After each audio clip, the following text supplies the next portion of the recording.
Hi everybody, Olin here from DemmaBoyz. Um, just gonna go ahead and start by saying sorry, I am having a little bit of camera difficulties right now, so this is gonna be the video portion. It's time! UFC 243. Starting at the bottom of the main card, we had Justin Tafa versus Jorgen De Castro, also known as the Mad Titan. Pretty awesome nickname if you're a Marvel Comics fan. Thanos reference.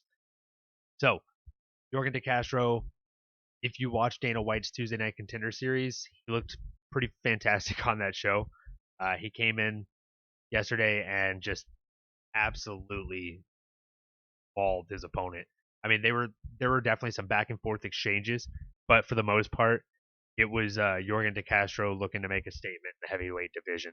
And man, he's one of those bite down on the mouthpiece and throw kind of guys, and quite an exciting fighter to watch.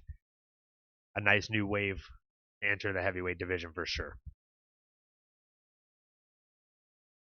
Jumping into the next fight up, it was a welterweight fight between Diego Lima and Luke the Jedi Jamo. Um, honestly, the fight was 3 rounds of pretty much the same. Um, Diego Lima went in there with a really nice game plan, very well-rounded fighter, very well executed in his game plan. Luke Jamo looked well. He looked pretty good at the first, but started to gas out, started to tire out, and to be honest, his fight style was pretty predictable. And I don't want to sound like a jerk, but a little bit one-sided in his attack.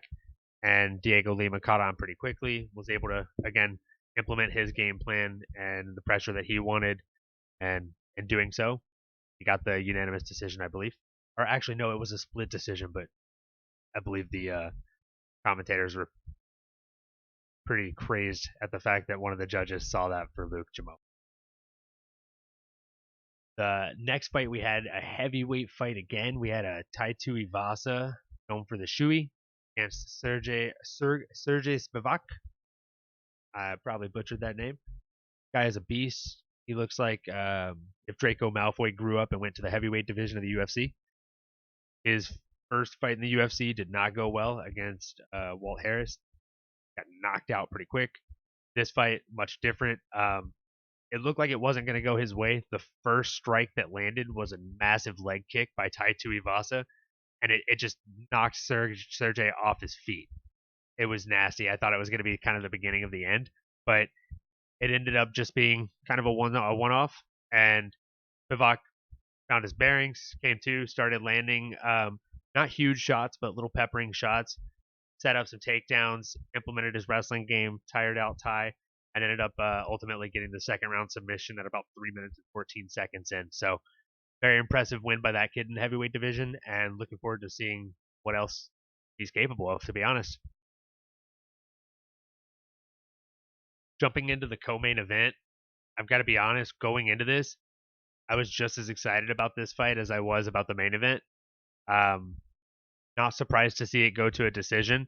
I know both of these guys are warriors, Al Iaquinta and Dan the Hangman Hooker. Or sorry, Raging Al Iaquinta and Dan the Hangman Hooker. So those guys went the distance. It was a slugfest. Um, Man, Al was bleeding quite a bit out of his nose. Dan was constantly pressuring forward, utilizing every inch of the reach that he had, the reach advantage, just constantly landing big shots, peppering him up throughout the entire 15-minute battle, and just really showed how well-rounded of a striker he is. And honestly, he was able to defend the takedowns that Al threw for the most part, and yeah, just fought his fight, made it a really nice fight. Al wasn't really able to get in with the reach, and just getting lit up by the jab. Very impressive performance by Dan Hooker. He decided to call out Dustin the Diamond Poirier. Definitely one of my favorite fighters of all time. But that being said, all bias aside, I don't think that's a wise choice for Dan Hooker. I mean, sure, call out the top guy in the division. What have you got to lose in doing so, right? Even if you lose, you gain stock. But I don't think he's ready for that fight quite yet. And I definitely don't think Dustin's going to take that fight. He has no reason to. He has nothing to gain from it. But good for him. Moving into the main event, we had Robert the Reaper Whitaker, or if you're a fan like myself, Bobby Knuckles. And then you had him going against Israel, the last stylebender, Adesanya, who, to be completely honest, has been nothing but impressive since he's gotten into the UFC. And quite frankly, even before getting into the UFC, very impressive kid. Show-stopping performances all around. And this was no different. He came in, he had a huge reach advantage on Robert Whitaker. Honestly, I think that was a big part of it.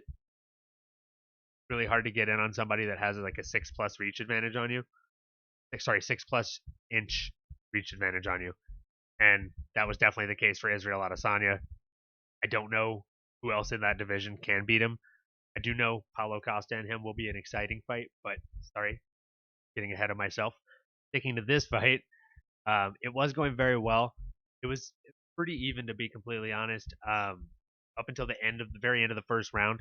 So the total strikes for the fight were 32-40 in Israel's favor, and significant strikes, of course, 32-40. Every strike they were landing were big strikes. And to be completely honest, Robert was running forward, just lunging in, pushing the pressure.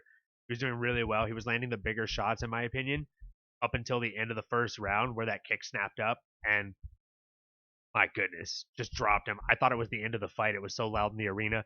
I couldn't even hear the bell on the TV. And I think the judges said the same, or not the judges, but the commentators said the same thing. They thought that it might have been the end of the fight, but got saved by the bell, so to speak. Second round starts, seemed to have gained his wits. Bad pun. Moves forward, still keeps pressuring. They have a couple of really nice exchanges. Robert seems to still be tagging him and hitting him, landing some big shots in there. And then Israel just leans back, flips a switch, and does what he does. Hits the style bender, man. Knocks him out. And just like Robert Whitaker said, he's young. It's far from his last fight. He'll definitely be back. He's a killer. He's a stud. Both of those guys are. And yeah, overall, just fantastic card. Give it a little clap. UFC 243 was definitely a pleaser.